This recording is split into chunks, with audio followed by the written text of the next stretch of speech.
Assalamualaikum warahmatullahi wabarakatuh. Halo teman-teman, kami dari kelompok 2 mata kuliah biopsikologi. Di sini kami kebagian untuk menjelaskan materi penyalahgunaan obat dari alkohol.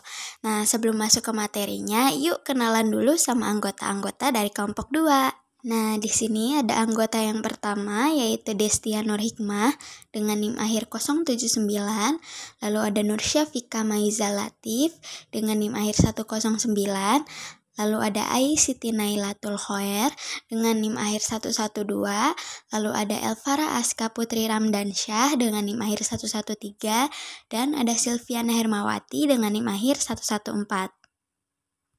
Nah, karena sudah kenalan sama anggota dari kelompok 2, yuk langsung aja masuk ke materinya. Selamat menyimak.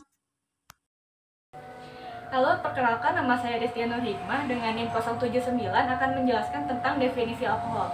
Alkohol merupakan suatu istilah yang umum untuk senyawa organik apapun yang memiliki gugus fungsional yang disebut juga gugus hidroksi min OH yang terikat pada atom karbon. Alkohol termasuk zat adiktif ataupun zat yang dapat menimbulkan adiksi yaitu ketergantungan ataupun dependensi yaitu ketagihan. Nah, biasanya masyarakat mengkonsumsi alkohol itu karena faktor sosial dan juga faktor budaya. Seperti faktor sosialnya itu untuk menghindari rasa gugup ataupun untuk berbaur dengan kawan-kawan yang lain.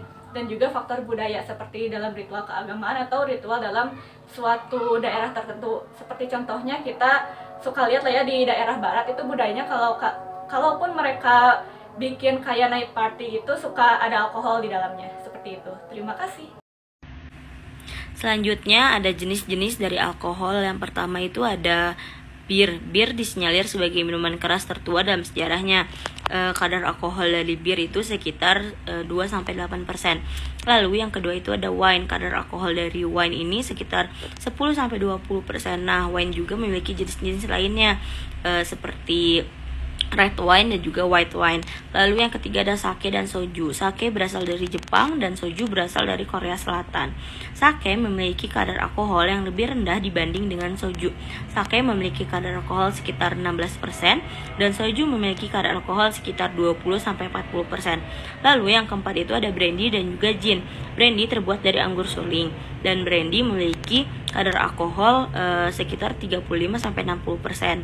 Nah, lalu ada gin. Gin terbuat dari buah juniper berry. Nah, gin juga memiliki kadar alkohol sekitar 35-50%. Lalu yang terakhir ada vodka dan juga tequila.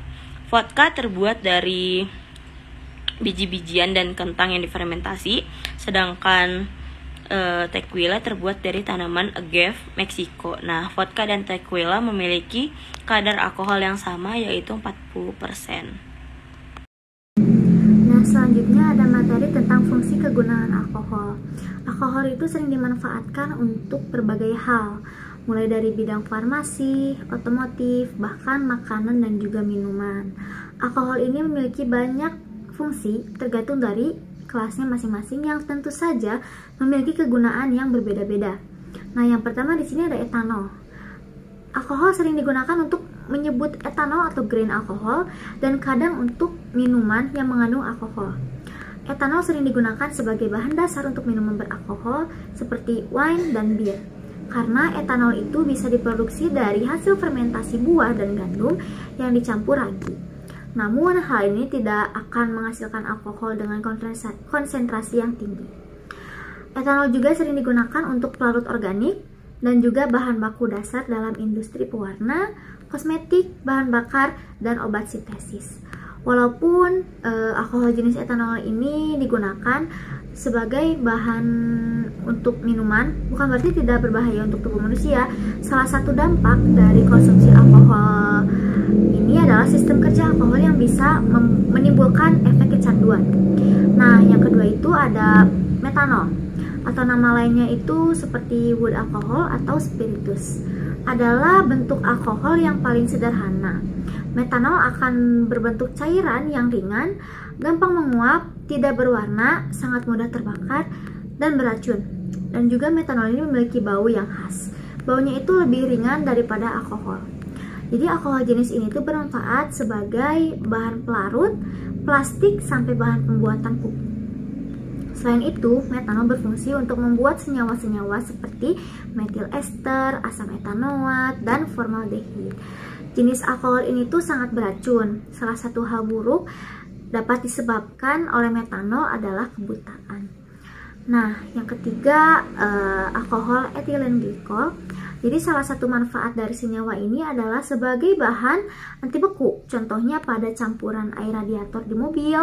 Fungsi ini sangat membantu di negara yang memiliki musim dingin. Selain itu, kita bisa menemukan alkohol jenis ini pada bahan-bahan tambahan cat, cairan lem, dan lain sebagainya. Nah, yang keempat, ada alkohol gliserol. Jadi alkohol ini tuh sering juga disebut sebagai gliserin, zat cair yang kental. Memiliki titik lelehnya itu 18 derajat Celcius dan titik didihnya 290 derajat Celcius. Alkohol jenis ini memiliki sifat higroskopis dan manis. Gliserol sering dijumpai sebagai hasil sampingan dalam pembuatan sabun. Beberapa kegunaannya itu adalah sebagai pelarut untuk obat, pelumas, dan juga sebagai bagian dari pembuatan kosmetik. Baik, selanjutnya ada dampak penggunaan dari alkohol, yaitu intoksikasi alkohol yang dapat menyebabkan cedera, kecacatan, dan kematian. Konsumsi alkohol yang berat dapat menyebabkan penurunan kesadaran, henti nafas, dan kematian. Selain kematian, efek jangka pendek alkohol menyebabkan hilangnya produktivitas kerja akibat disorientasi dan kecelakaan akibat berkendara dalam keadaan disorientasi tersebut. Konsumsi alkohol berlebihan dalam jangka panjang dapat menyebabkan peningkatan tekanan darah yang kemudian menetap dan menjadi hipertensi, kerusakan jantung, stroke, kanker payudara, kerusakan hati, kanker saluran pencernaan, dan gangguan pencernaan lainnya. Selain itu, alkohol juga dapat menyebabkan impotensi dan berkurangnya kesuburan, kesulitan tidur, kerusakan otak, dengan perubahan kepribadian dan suasana perasaan, gangguan ingatan, dan gangguan konsentrasi. Penggunaan alkohol yang terus-menerus dapat menimbulkan toleransi dan ketergantungan. Toleransi adalah keadaan di mana seseorang yang mengkonsumsi alkohol harus meningkatkan dosis penggunaan alkohol dari jumlah kecil menjadi jumlah besar untuk mendapatkan pengaruh yang sama. Ketergantungan adalah keadaan di mana alkohol menjadi bagian yang penting dalam kehidupan seseorang yang mengkonsumsinya, di mana apabila konsumsi tersebut dihentikan dapat menyebabkan berbagai rentang gangguan kesehatan fisik dan psikis serta penurunan produktivitas hidup pada orang dengan ketergantungan terhadap konsumsi alkohol tersebut. Oke, di sini saya akan menjelaskan tentang bagaimana cara menghindari alkohol. Yang pertama yaitu mengalihkan perhatian dengan aktivitas alternatif yang sehat, yaitu cobalah membuat perencanaan pendek dengan cara menonton video atau berjalan-jalan dengan teman. Yang kedua, jangan menyimpan minuman beralkohol di rumah.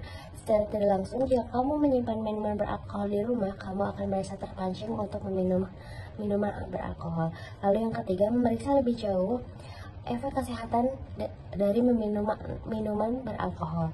Jika kamu terlalu sering minum minuman beralkohol, kamu akan merasakan pusing, tidur kamu terganggu, dan masalah pencernaan. Lalu yang keempat, mengurangi pergi ke bar.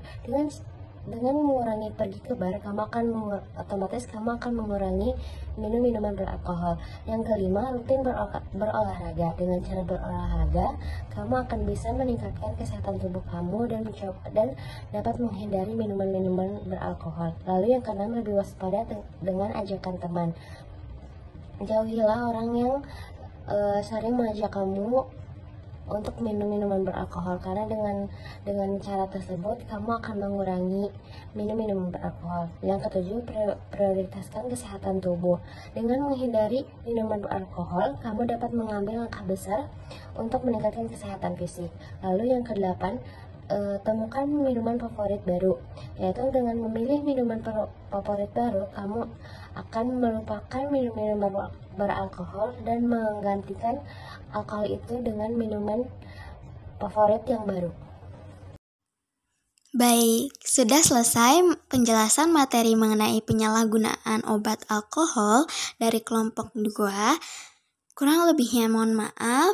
Wassalamualaikum warahmatullahi wabarakatuh.